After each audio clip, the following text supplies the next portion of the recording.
75 milyong pisong halaga ng mga tsinelas at sandals na ginaya umano sa kilalang brand kumpiskado. Natunto ng mga pekeng produkto sa mga warehouse sa May Kawayan, Bulacan.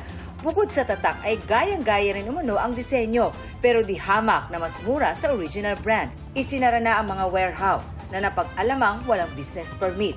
Arestado ang 4 na Chinese national na nagmamay-ari umano ng naturang kumpanya.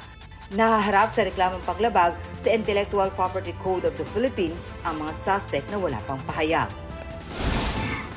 Mga pinagbitiw na appointee ng Presidential Communications Office pinag-aaralan kung mananatili o papalitan sa pwesto.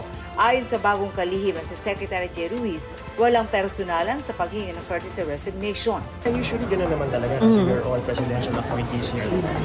Kumbaga, siyempre, free hand sa pagpili ng ating kasama.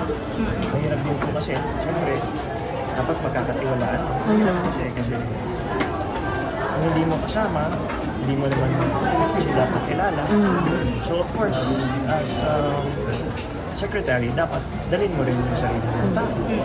Ani Ruiz, marami rin problema sa PCO, gaya ng mga leak, intriga at siraan.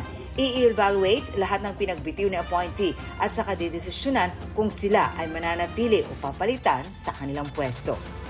Para sa GMA Integrated News, ako si Marisol Abduraman, ang inyong saksi. Mga kapuso, maging una sa saksi. Mag-subscribe sa GMA Integrated News sa YouTube para sa iba't ibang balita.